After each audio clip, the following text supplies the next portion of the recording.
Hello students, मैं उम्मीद करती हूँ आप सब बहुत अच्छा कर रहे हैं। आज हम आपके क्लास 10th का पोएम मनुष्यता को पढ़ेंगे, जो कि लिखे हैं हमारे कवि मैथिली शरण गुप्त जी ने। तो कविता कुछ इस प्रकार से है कि कवि बताते हैं हम जो इंसान हैं, हम जो मनुष्य हैं, हम सारे जो बाकी और प्राणियाँ इस धरती पर हैं उन सबसे बेहतर हैं, सबसे श्रेष्ठ है। किस मामले में? सारे जो भी प्राणी हैं वो सिर्फ अपने बारे में सोच सकते हैं, अपनी अच्छाई के बारे में, अपने फ़ायदे के बारे में। लेकिन इंसान ही एकमात्र ऐसा प्राणी है जो कि अपने साथ साथ दूसरों के हित में भी सोच सकते हैं, और हमें ऐसा सोचना चाहिए। यानी कि हम जो मनुष्य हैं, हम इंसान हैं, तो हमें कैसा होना चाहिए, ये जो मनुष्यता है ये कैसी होती है, उसके बारे में कवि बताते हैं। तो सबसे पहली जो स्टेंजा है, इसमें कवि बताते हैं, एकदम से ध्यान से देखिए, बहुत ही कम समय और बहुत ही आसान शब्दों में मैं एक्सप्लेन करने की कोशिश करूंगी। इसके पहले मैंने कबीर की साखी और मीरा के पद 2 चैप्टर को एक्सप्लेन किया है। आपको प्लेलिस्ट में भी मिल जाएगा, डिस्क्रिप्शन में लिंक होगा, या फिर आप ऐसे भी देख सकते हैं। तो सबसे पहला जो स्टेंजा है मनुष्यता के, उसमें कवि बताते हैं कि विचार लो कि मृत्यु हो, मृत्यु से डरो कभी। विचार लो कि मृत्यु हो, ना मृत्यु से डरो कभी। मरो परंतु यो मरो की याद जो करे सभी।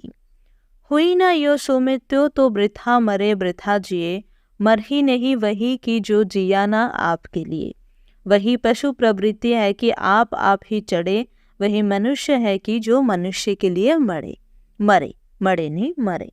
ओके, तो कहते हैं कि विचार लो कि मृत्यु हो, मृत्यु से ना डरो कभी। यानी तुम सोच लो, तुम्हें अगर इंसानी जीवन प्राप्त हुआ है, मनुष्य जीवन प्राप्त हुआ है, यानी कि तुम्हारा अगर जन्म हुआ है तो तुम्हें मृत्यु भी होगी।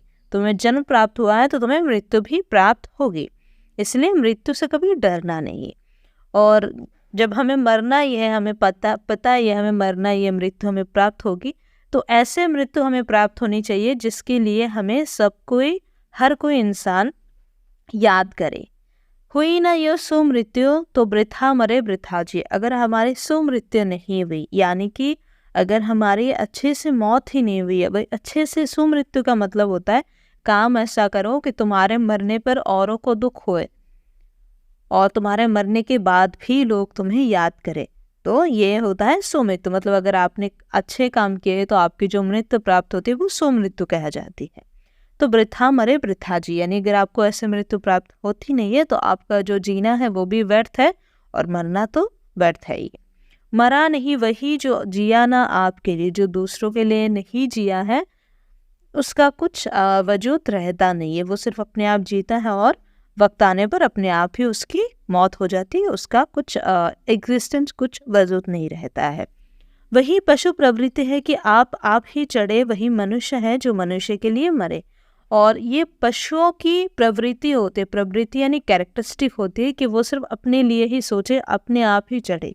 जैसे अगर आपने खेतों में गाय बकरियों को चढ़ते देखा है, वो क्या करता है, सिर्फ अपना अपना खाते रहते हैं, घूमते रहते हैं। लेकिन हम इंसान हैं, हम एक दूसरे के लिए सोचते हैं, हम एक दूसरे की मदद करते हैं, यानी मनुष्य के लिए हम मरते हैं, हम जान देने के लिए तैयार होते हैं। ओके, अब हम जाएंगे सेकंड स्टेंजा पर। सेकंड स्टेंजा में कवि कहते हैं कि उसी उदार की कथा सरस्वती बखानती। उसी उदार से धरा कृतार्थ भाव मानती। यानी अगर आप में उदार भावना है, अगर आपने दया की भावना है, तो उस दया की जो भावना है, जो उदारता की भावना है, उदारशीलता की जो भावना है, उसको सरस्वती बखानती। अब सरस्वती का मतलब होता है पुस्तक, किताब, इतिहास, हर जगह आपका नाम होगा। अगर आप उदार है, अगर आप में उदारशीलता है, अगर आप दयावान हैं, तो आपकी जो ये उदारता की कथा है हर जगह बखानी जाएगी, हर पुस्तकों में, इतिहास में, किताबों में, हर जगह। उसी उदार से धरा कृतार्थ भाव मानती। और उसी जो उदार भाव है ना, उसी को जो धरा है, जो धरती है, यानी धरती के लोग हैं, उनको वो लोग पूजते हैं, उनके कृतार्थ भाव मानते हैं, यानी उनकी पूजा करते हैं, उनकी आदर सम्मान करते हैं। उसी उदार की सदा सजीव कीर्ति कूचती। उसी उदार की सदा सजीव कीर्ति कूचती, तथा उसी उदार को समस्त सृष्टि पूजती। उसी उदार की जो कथा है वो हर जगह गूंजती रहती है, हर जगह सुनाए जाते हैं, पढ़े जाते हैं, और उसी उदार को जो समस्त सृष्टि है, जो समस्त इंसान हैं, धरती के लोग हैं, वो सब क्या करते हैं, पूछते हैं। अखंड आत्म भाव जो असीम विश्व में भरे, वही मनुष्य है जो मनुष्य के लिए जिए, मनुष्य के लिए मरे। तो यानी जो व्यक्ति विश्व में जो ये एकता का और अखंडता को फैलाता है ना, उसी को इंसान जो है पूछते हैं, और वही इंसान होता है जो इंसान की मदद करता है, इंसान के लिए जीता है। ओके, अब हम चलते हैं नेक्स्ट स्टेंजा की ओर। अब यहाँ पे कुछ एग्जाम्पल्स दिए गए हैं कि किन किन लोगों ने क्या क्या किया है। तो अब इस स्टेंजा में बताते हैं कि शुद्धार्थ रंतिदेव ने दिया करस्थ थाल भी, तथा दधीची ने दिया परार्थ अस्थि जाल भी। यानी जो रंतिदेव है, ये पौराणिक कथाओं के अनुसार है, एक उदाहरण के तौर पे यहाँ पे दिया है कि शुद्धार्थ यानी भूखे थे रंतिदेव, पर उन्होंने क्या किया, वो थाल परोस कर बैठे थे, वो सामने बैठे थे, उनके सामने थाल परोसा गया था, लेकिन कोई एक करस्थ थाल दे दी उन्होंने, यानी परोसा हुआ थाल उन्होंने किसी के मांगने पर दे दिया, जबकि वो खुद भी भूखा थे। फिर क्या हुआ, तथा दधीची ने दिया परार्थ अस्थि जाल भी। ये आप लोगों ने सुना हो कि जो दधीची हैं, उन्होंने क्या किया था, देवताओं को बचाने के लिए अपना खुद का शरीर के हड्डी उन्होंने दे दिया था कि इससे आप लोग अस्त्र बनाओ, शस्त्र बनाओ, और इससे लड़ाई करो, तो आप लोग कभी हारोगे नहीं। फिर उशीनर क्षितिज ने समांस दान भी किया, सहर्ष वीर करने ने शरीर चर्म भी दिया। तो अब जब हमें दिया, मतलब ये बताया गया है कि रंतिदेव ने भोजन का थाल दे दिया, तथा दधीची जो है उन्होंने अपना हड्डी दिया, साथ साथ में राजा जो है उशीनर राजा यहाँ पे उन्होंने क्या किया था, एक कबूतर की जान बचाने के लिए उन्होंने अपना शरीर का मांस काट के दे दिया था कि तुम मेरे शरीर से ये मांस को ले लो, लेकिन इस कबूतर को जाने दो, इस कबूतर को बचा लो। और सहर्ष वीर कर्ण ने शरीर चर्म भी दिया, और जो वीर जो कर्ण है, उन्होंने अपना उनका एक कवच था शरीर में, जो कि एकदम से मतलब उनके शरीर में ऐसे जहन में बैठ गया था चर्म से, मतलब ऐसे ही, तो वो कवच भी किसी के मांगने पर उन्होंने वो अपना शरीर का जो स्किन है, जो चर्म है, उसके साथ वो लिपट के एकदम मिक्स हो गया था, उसको भी निकाल कर उन्होंने दे दिया था, जिसकी वजह से बाद में उनकी मृत्यु भी हो गई। यानी कहते हैं कि अनादि देह के लिए अनित देह के लिए अनादि जीव क्या डरे, वही मनुष्य है जो कि मनुष्य के लिए मरे। यानी ये जो अनित देह है, अनित देह माने क्या, जिसका कोई मतलब ऐसा कुछ फिक्स नहीं है, नश्वर है। आज हमें ये मनुष्य जन्म मिला है, कल हो सकते कोई और जन्म मिले, तो ये जो देह है ये बस एक रूप है, नश्वर है, ये कभी भी ख़त्म हो सकती है। तो इसके लिए जो अनादि जीव है, जो अनादि जीव है, यानी हम जो इंसान हैं, हमारे अंदर तो आत्मा बसती है ना, तो उसके उस आत्मा को ये जो एक शरीर प्राप्त हुआ है जो कि कभी भी ख़त्म हो सकते, उसके लिए क्या ही डरना है। और हमें इंसानों की मदद करनी चाहिए, इंसानों की हेल्प करनी चाहिए हमेशा। फिर कहते हैं, अरे ये स्टेंजा, ओ अच्छा ये अलग हो गया शायद लगता है। फिर कहते हैं कि सहानुभूति चाहिए, महाविभूति है यही, वशीकृता स्वदेव है बनी हुई स्वयं मही। यानी कवि कहते हैं कि सहानुभूति, परोपकार और दया भावना, करुणा की भावना जिस भी इंसान में होता है ना, वही इस दुनिया के लिए महाविभूति होती है। यानी महाविभूति क्या है, विभूति जो ऐश है उसको विभूति के रूप में देखते होंगे आप। जो शिव भक्त है, महाकाल के भक्त है, वो ऐसे अपने कपाल पर ऐसे लगाते हैं, तो उसी को विभूति कहा जाता है। यानी अरे उसका हिंदी में मुझे क्या कहते हैं, ऐश ऐसे, अगर इंग्लिश में लिखे तो ऐश, मतलब जो जलाने के बाद जो मिलता है, उसको एग्जैक्ट हिंदी में मुझे वर्ड में ही मिल नहीं रहा है। तो उसी के कारण क्या होता है कि जो पूरा संसार है आपके वश में आएगी। अगर आप में सहानुभूति है, अगर आप में करुणा की भावना है, दया की भावना है, परोपकार की भावना है, तो ये इस दुनिया के लिए एक विभूति के रूप में काम करेगा, और ये जो पूरी दुनिया है आपके वश में रहेगी। और फिर कहते हैं कि विरुद्धवाद बुद्ध का दया प्रभाव में बहा, विरुद्धवाद बुद्ध का दया प्रभाव में वह विनीत लोक वर्ग किया ना सामने झुका रहा। आहा वही उदार है परोपकार जो करे, वही मनुष्य है जो मनुष्य के लिए मरे। फिर कहते कि बुद्ध का जो करुणावश रूप था, उन्होंने जो दया प्रभाव दिखाया हर लोगों के लिए, जो विरोधवाद है इनको जब इन्होंने त्याग दिया, इन्होंने सारी संसार की माया मोह माया सारा सब कुछ त्याग कर जब वो निकल पड़े और लोगों को उन्होंने दया का भाव दिखाया, तो जो क्या हुआ, पूरा जो ये विनीत लोक वर्ग जो है यानी पूरा जो ये संसार है वो क्या हुआ, इनके सामने झुक गया और सारा दुनिया सारा संसार आज भी इनकी पूजा करते हैं। तो विरोधवाद बुद्ध का दया प्रभाव में बहा, विनीत लोक वर्ग क्या ना सामने झुका रहा। यानी बुद्ध ने जब दया प्रभाव दिखाई तब क्या हुआ कि सारी जो दुनिया है, धरती के लोग हैं, सब उनके सामने झुक गए हैं और उनको आज भी वो लोग पूजते हैं। यानी वही उदार है परोपकार जो करे। उदार इंसान वही होता है जो दूसरों की उपकार करे, दूसरों की हेल्प करे, और वही मनुष्य होता है जो मनुष्य के लिए मरे, यानी मनुष्य की मदद करे, उनके लिए अपनी जान देने को तैयार है, उनको मदद करता है।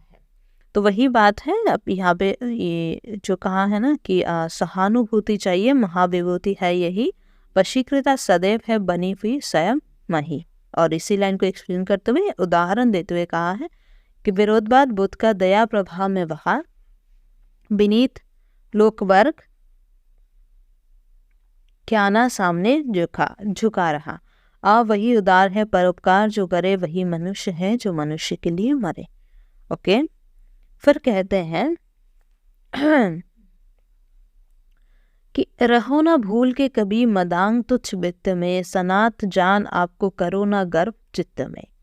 अनाथ कौन है यहाँ त्रिलोकनाथ साथ है, दयालु दिन बंधु के बड़े विशाल हाथ है। अति भाग्यहीन है अधीर भाव जो करे, वही मनुष्य है जो मनुष्य के लिए मरे। यानी कि कहते हैं कि अगर किसी भी इंसान के पास ज़्यादा धन है, दौलत है, तो हमें उस बात का गर्व नहीं करना चाहिए, हमें उस बात का गर्व नहीं करना चाहिए, अहंकार नहीं करना चाहिए। और जो इंसान जिसके पास कुछ नहीं है, जो शायद गरीब है, उसके पास इतना धन दौलत नहीं है, उसको हमें क्या उपेक्षा नहीं करना चाहिए, उसको बेकार और फालतू नहीं समझना चाहिए, क्योंकि अनाथ यहाँ पे कोई नहीं है, त्रिलोकनाथ साथ है। जो त्रिलोकनाथ है, जो भगवान है, प्रभु है, वो सबके साथ है। कोई भी इंसान यहाँ पे अकेला नहीं है, कमज़ोर नहीं है।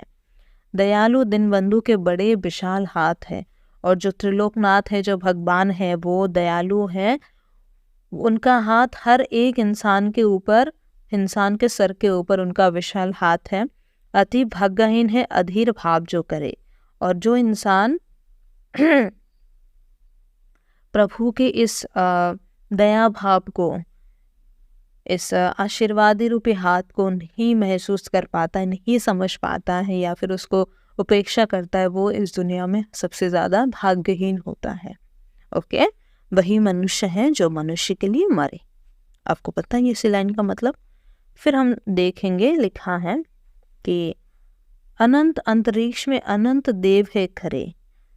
यानी ये जो पूरा अंतरिक्ष है, जो आसमान है, यहाँ पे अनंत देव है खरे। अनंत यानी बहुत सारे, जिनके जो गिना भी नहीं जा सकते। तो अनंत अंतरिक्ष में अनंत देव है खरे, समक्ष ही सबाहो जो बढ़ा रहे बड़े बड़े।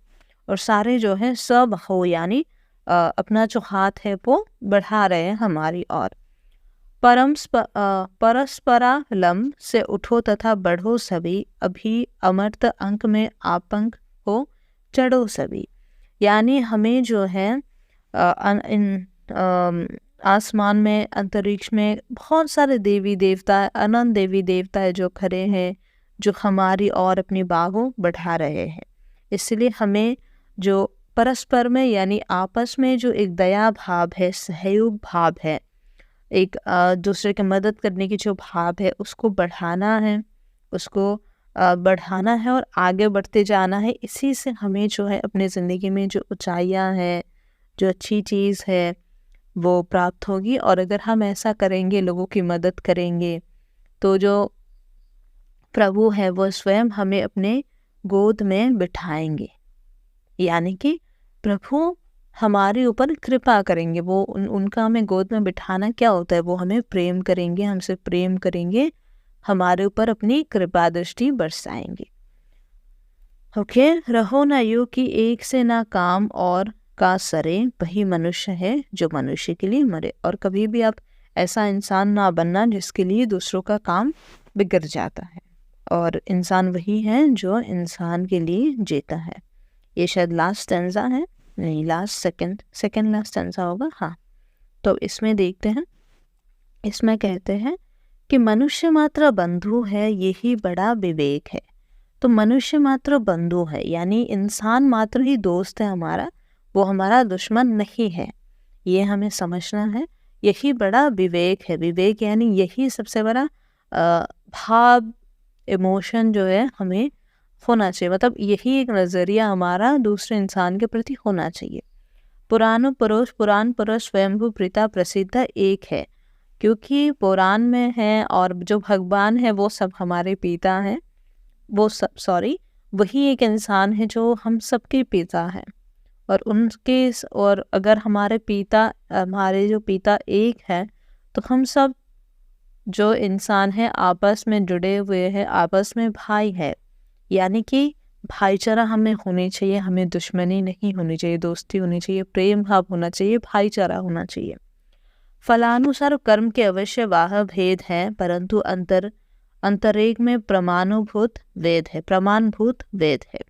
तो कहते हैं हो सकता है फलानुसार हमें जो अपने कर्म के अनुसार, कर्म के फल अनुसार, फलानुसार मतलब फल अनुसार, तो कर्म के फल अनुसार हो सकता है हमें अलग अलग शरीर प्राप्त हुआ है, अलग अलग जगह में जन्म प्राप्त हुआ है, लेकिन हमारी जो अंदर एक ही प्रभु के सृष्टि किया हुआ आत्मा बसा हुआ है, और हम सबका एक ही लक्ष्य है कि प्रभु को प्राप्त हो, हमें प्रभु जो है प्राप्त हुए, उनकी जो कृपा दृष्टि, उनकी जो दया दृष्टि है वो हमें प्राप्त हो, हमें मोक्ष मिले। ओके, तो हो सकता है हमारे कर्म के अनुसार हमें अलग अलग बाह्य भेद है, मतलब बाहरी शरीर में हमारे बहुत सारे भेद हैं, लेकिन अंदर हम एक ही चीज़ों को तरसते हैं, और वो है कि हमें मोक्ष की प्राप्ति हो, हम प्रभु के पास जाके, प्रभु के जो श्री चरण हैं उनमें जाके हम बस सके।